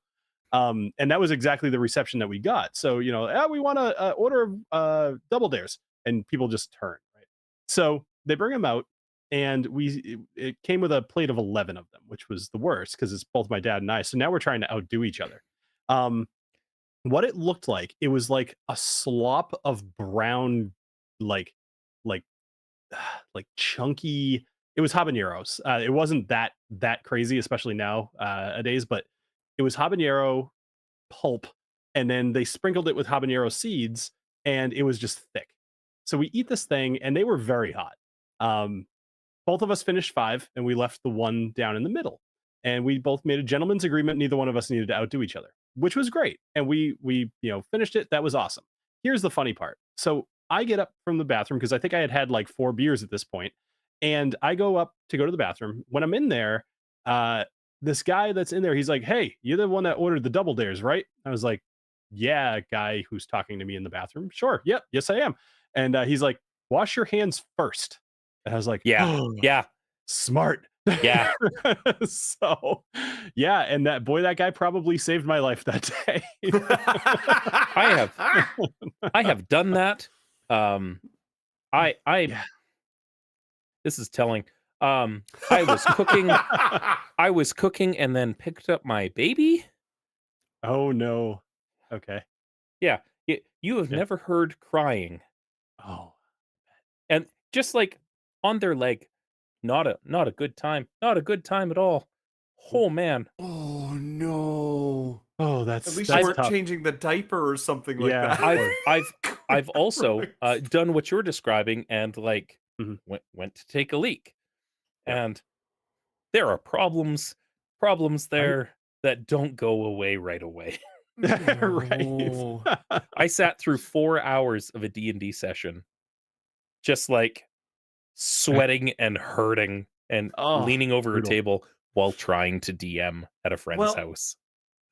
I was gonna say, I think we kind of missed our D&D topic tonight a little bit. You know what? Which kind of It's happens fine. sometimes. We can touch on generative AI another night. Absolutely. Yeah. I also Um, got nowhere to be, so you guys do what you want to do. This is it's 11:40 my time, and I stay up late, so I've got nothing else going on. So just editing. Why don't we do an extra long episode, Riley? We'll do another 20 minutes or so. Another 20 minutes? I can do that. I can do that. That's and to I keep need me something honest, better than this whiskey. Yeah. But This is your first guest episode, right? this is our first guest episode. Yeah, and so it's the should first be episode longer. of the season, so you know what? There you go. Let's go till 10. Then let's Nice. do that. I'm gonna Sorry. set a timer here, Mm-hmm. and Oh, I like that. Yeah, there we it's go. very useful. We use it for our breaks when we're streaming. This I'm time I'm going gonna to, choose my whiskey. Okay. I've got a lot What? left. So Riley, this is not roll what from you what's do on Roll left. For. That's fine. We don't know if you pick the whiskey that you want. It's a gentleman's Fair. agreement. 3, 2, 1. It's cocked. I missed It's out a on one- that. Hold on. It's a 1717 319. All right. I have to have them all blended. All right, let me try again. Did it again. I'm gonna go with a 15. That's the first one I saw. So I rolled a 1. Ooh, Lagavulin 8. Yeah. That's a good one to end on. I like it. I'm just gonna update our thing. Bill, you're running Lagavulin 8. Mm-hmm. The Talisker 10. Ooh. Color for all those people at home. There you go. I have something a little more colorful than that. The audio joke for the people playing the podcast game is Bill and James have little hair on their heads. So No.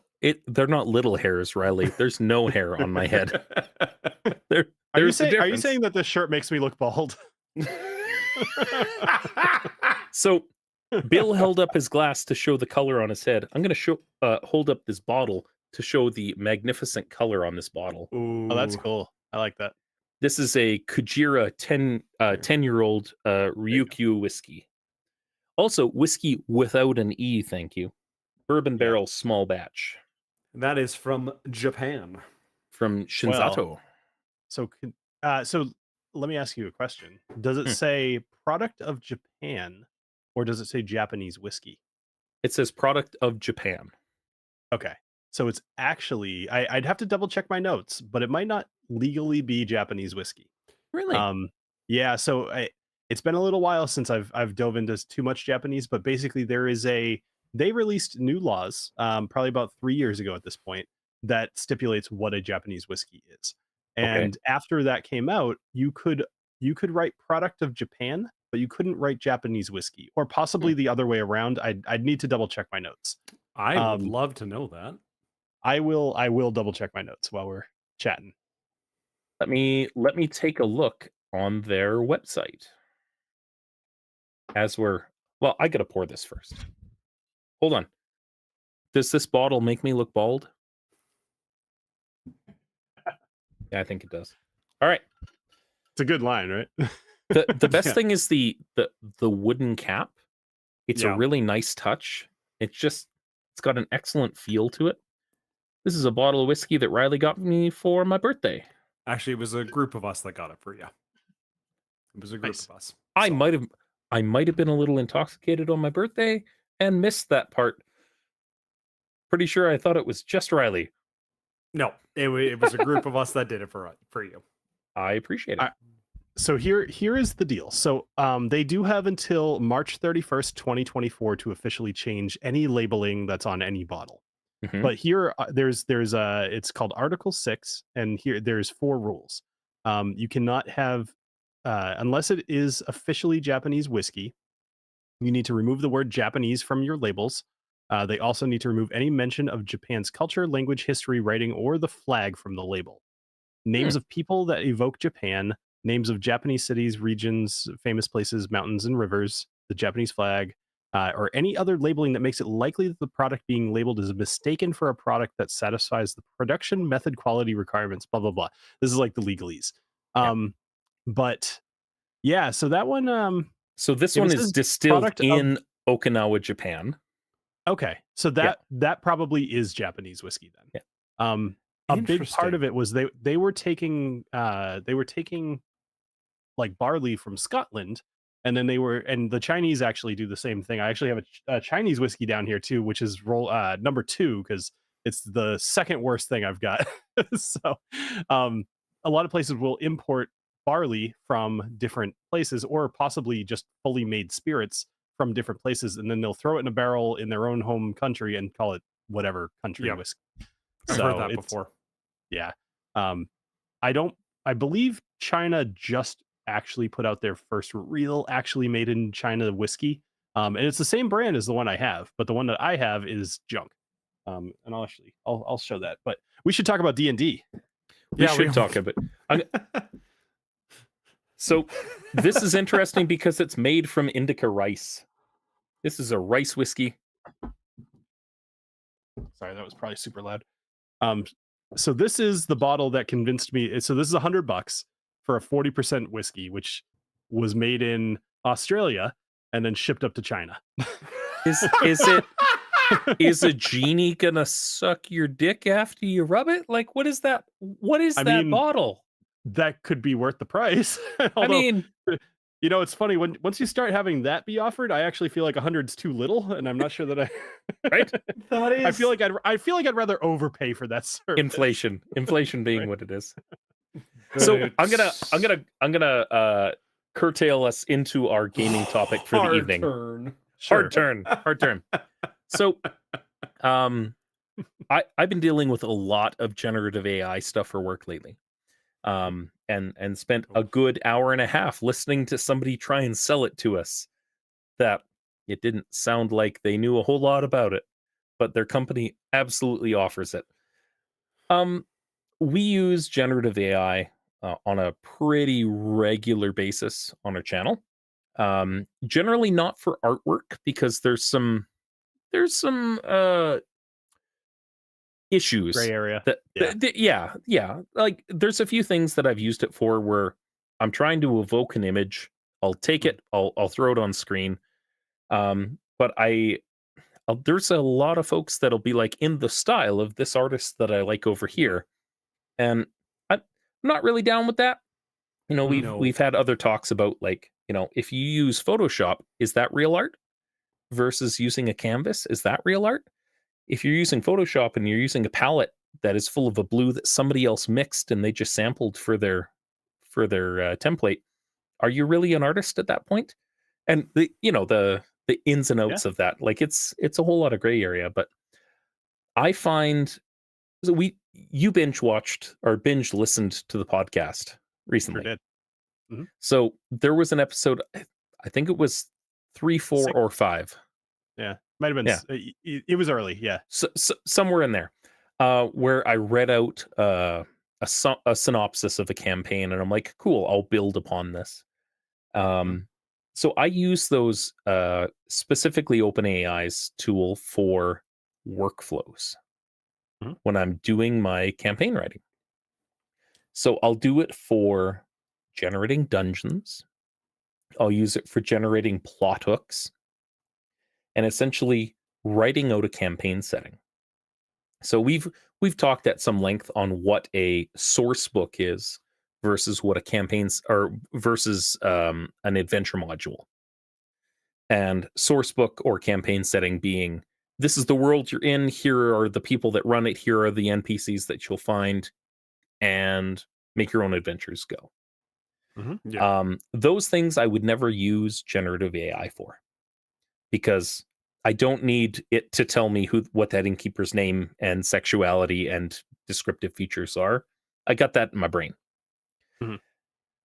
But when I'm designing a dungeon and I want to say, this is buried in the hills and I want it to have X number of rooms and I want it to have so many thematic encounters that fit with A, B, C, D, and E, tenants, and it needs to make thematic sense.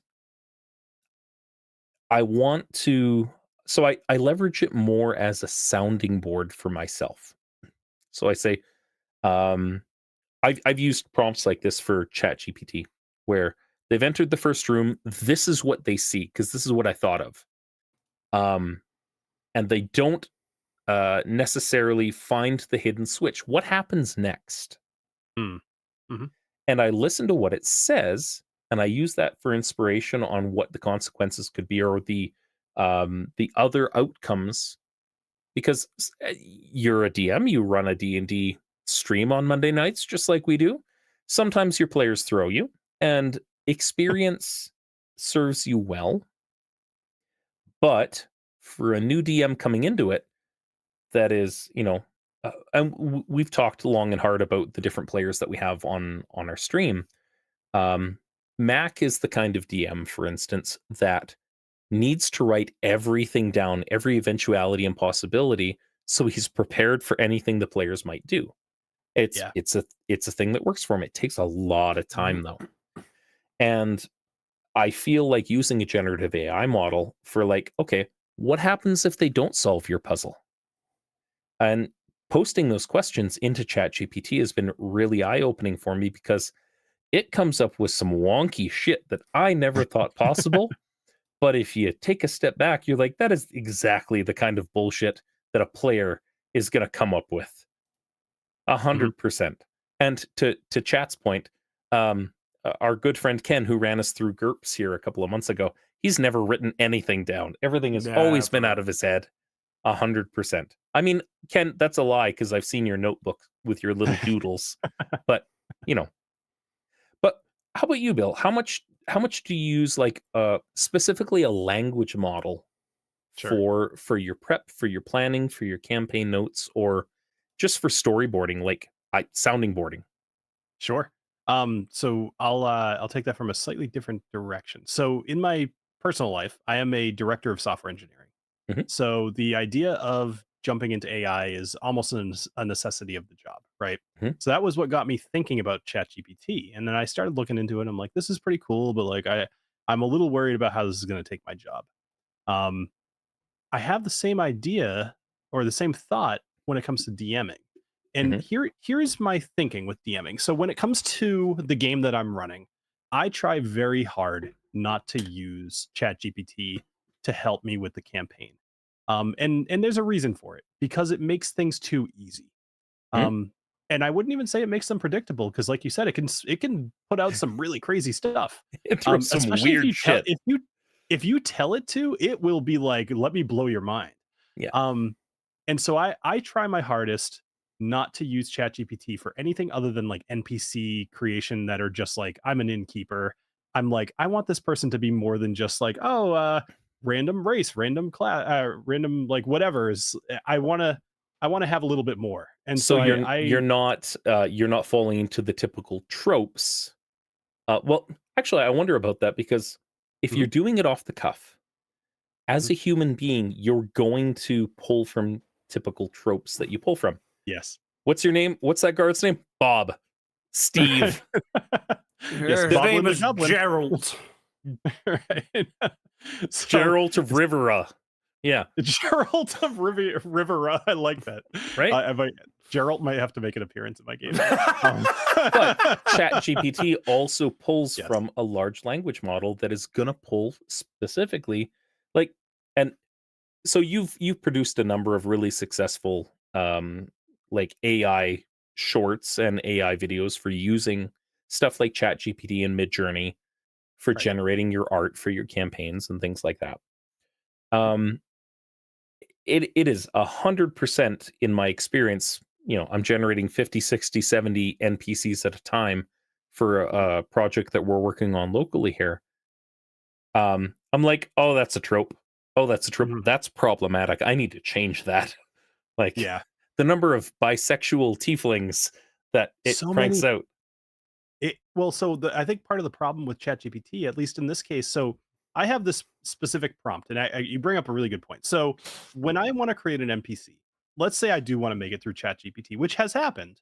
as I mentioned, like usually not ones that are super important. Um, there's no weight to any of the choices. So if I Yep. say, like my prompt says they need a name, they need like a job, they should have a sexual orientation, they should have et cetera, gender, whatever.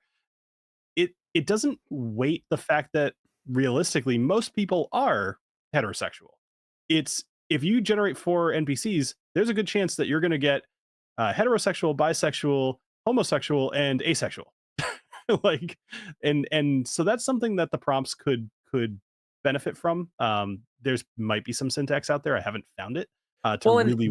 that's also if you're trying to base the um, distribution in your fantasy world based on real Real world figures. Which let's be fair. If an elf showed up in real life human land, somebody'd probably shoot it. Also true. Especially if Yeah. it was an I mean, Yeah, them The- damn pointy ears. So- knife ears. Knife Right, ear is knife ear. the Yeah, general slur for. That's even Yeah. better. Yeah. So I generally I'll look at things like if Yeah. I'm generating an NPC for a town, Mhm. I'll be like, I need to generate 20 businesses that would functionally exist independent of each other or collaboratively with each other within a town population of 300 people with a distribution of like 80% human, 15% elf, blah, blah, blah. That's where I'll start from based on what I have in my head. Give me these businesses, the name of the owner, the race, the gender, the D&D class specifically is what I'll list, their age based on D&D cosmology, their physical description, their specialization, and the main attraction of their business. Mhm. And it'll usually lead me to something like a generic elfy sounding name who is a female wizard, because that always seems to come up every single time. It does. Yep. And they are graceful and wise with flowing silver hair and vibrant violet eyes, because that's the best thing Google could come up with for their language model at the time. And they wear intricate mithril embroidered robes with celestial And symbols. there's a drow with a panther, Yeah, and and he it's uses edgy, two. and yeah.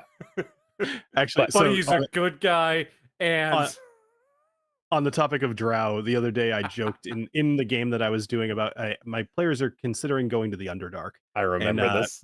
They were talking about that they didn't want to go like too deep into the Underdark, just like the suburbs of the Underdark. And I made a joke about there being like Underkarens there. And, and so I made a joke on the Discord about like, instead of like, let me speak to your manager, it's let me speak to your matriarch. Right, which was perfect. And so I took it to the next level, and I used some AI generating. I used Midjourney to make Underkaren, which looks awesome, and then I threw it into an AI video situation that you could type in what you wanted it to say, change the voice to sound what you wanted, and it would make the mouth move.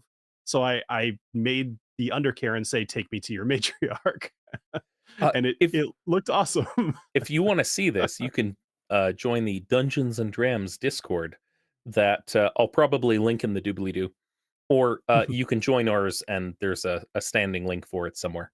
I'll put it in. Perfect. Thank you. It's fantastic. But yeah, I appreciate that. I find like much like mining. So I come from a time where the internet didn't necessarily exist. Right? We are Riley's a little bit younger than us, but Bill, you're a couple years older than me, I think. I'm 40. Yeah, so you got 3 years on me. So okay. I did exist in a time where the internet wasn't a thing. Yes, but you weren't necessarily writing D&D campaigns for it. I was 12 when the internet started to be a thing. Yeah. Okay. I was 7, 8. Yeah, it was what was it called? Begin with a P. Prodigy. Prodigy was like the first thing. Yeah, we could go on about that. My first instance of like searching on the internet was using Alta Vista. Right.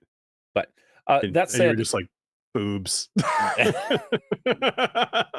Chat rooms. It was all about it's like chat rooms and Neopets. I actually remember what my very first thing I ever put on the internet was, and it was in a Magic the Gathering like billboard style chat like forum kind of thing, talking about whatever card, like I was just like, oh, hey, there's like this thing, and I like magic as well, so Tarmogoyf. yeah. Yeah. I was a nerd from the inception of the nerdiest place in the world, the internet.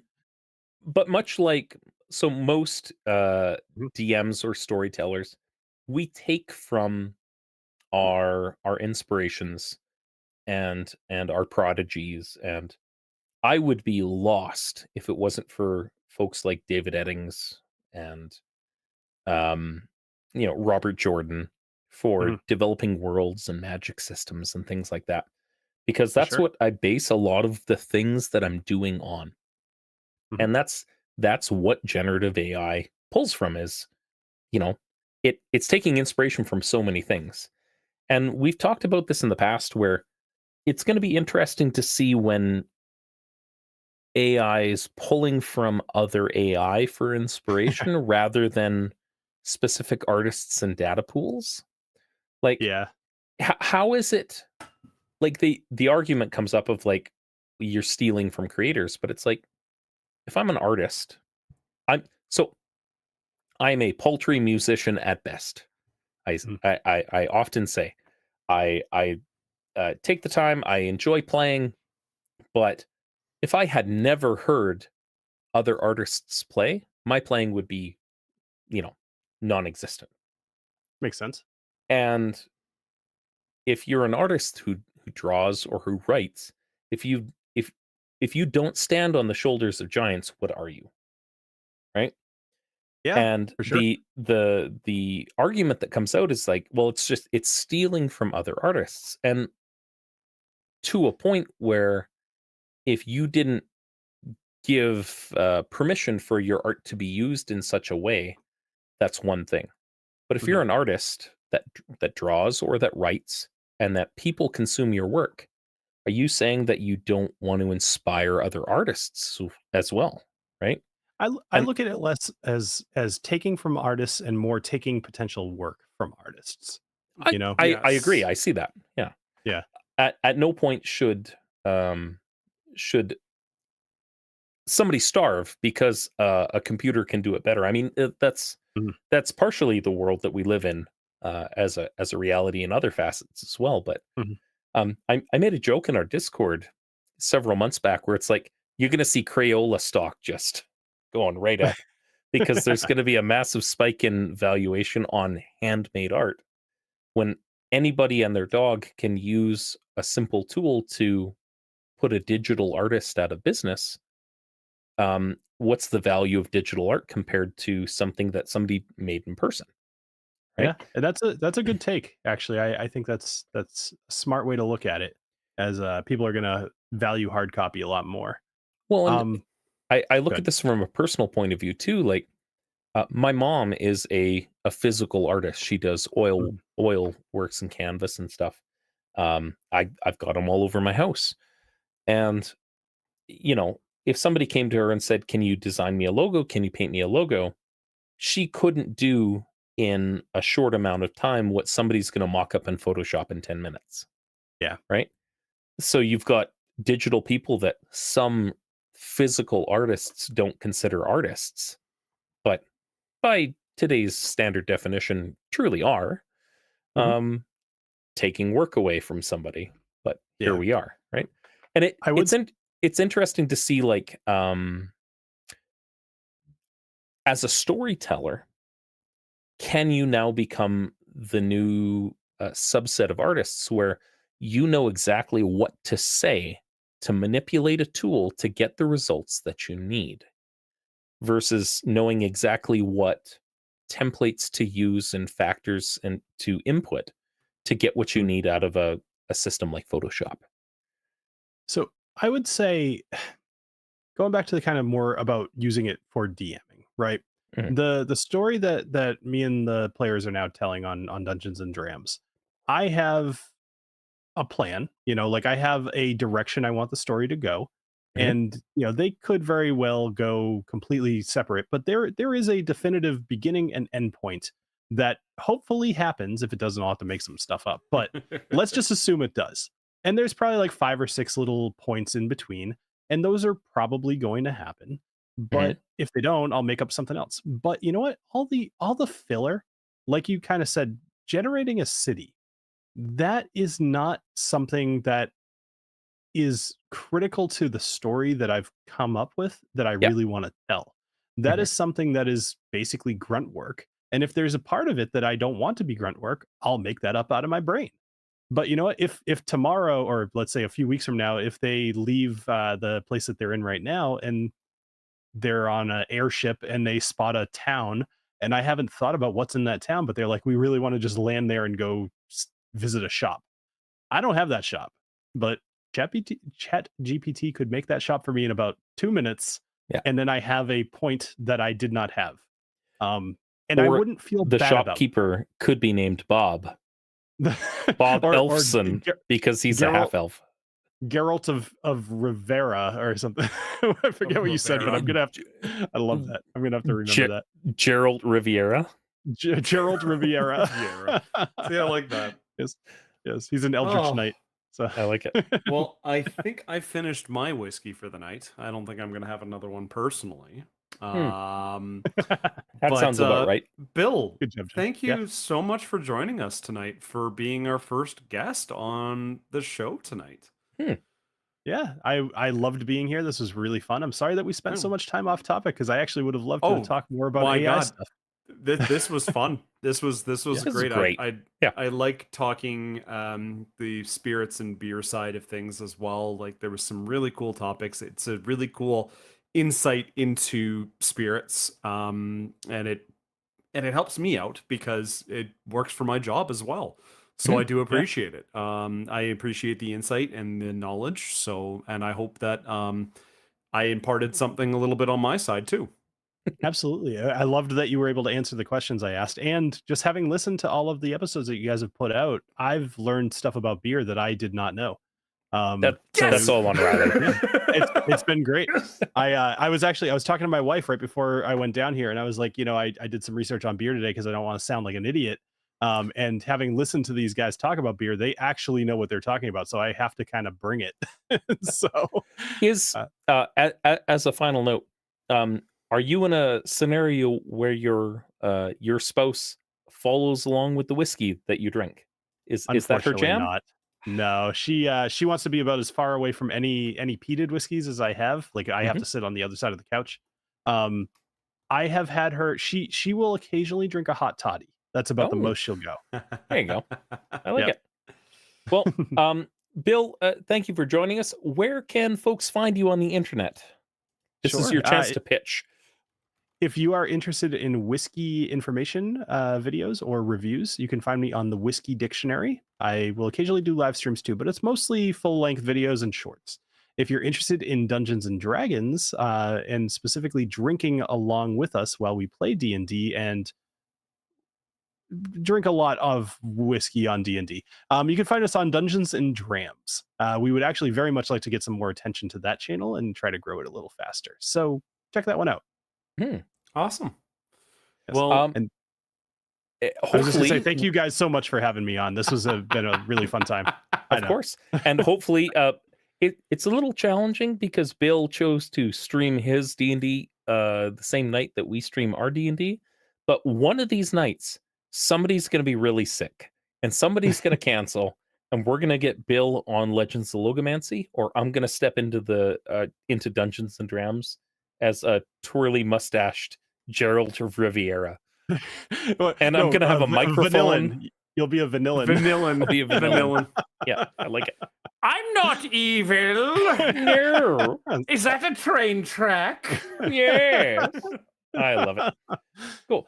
Thank you, everyone, for stopping by.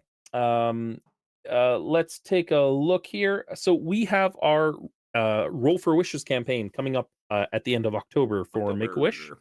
We're going to have a couple notable guests. Firstly, Chris from Treant Monk's Temple is going to be coming on. If you're a D&D optimizer of any kind, you're probably familiar with his channel. We're going to have Lydia Corinne coming on. If you follow D&D TikTok at all, she's going to be one of our players as well. Sponsored by Kobold Press. We're still hammering out some details on the system that we're going to use for that event. More locally, if you're in the Calgary or Alberta area, August 25th to 27th, we're going to be at FallCon. We'll be running a couple different TTRPG systems. Riley's going to be running a whole lot of D&D. Ken from our stream is going to be teaching some folks how to paint minis. We got a sponsorship from Reaper Miniatures. They've provided us with about 200 minis or so for folks to show up and paint and learn how to paint as a beginner. And myself and Neon from our stream are going to be running Lasers and Feelings, a super simple TTRPG system. If you've never used it before, it is the premier system to get people into role-playing, including your spouses who hate role-playing games. It is the best thing ever. The army of lizard wizards shall rise, according to chat. That said, thank you for stopping by, and if you're listening on YouTube, Riley can cut this part out. This will be available on Audible and Spotify and, everywhere where fine podcasts are consumed, except for Apple Podcasts, because you know what you did. Within about 2 weeks. So thanks, everybody, and have a good night. Good night, everybody. Cheers, everybody. Cheers. And we're offline. There we go. We had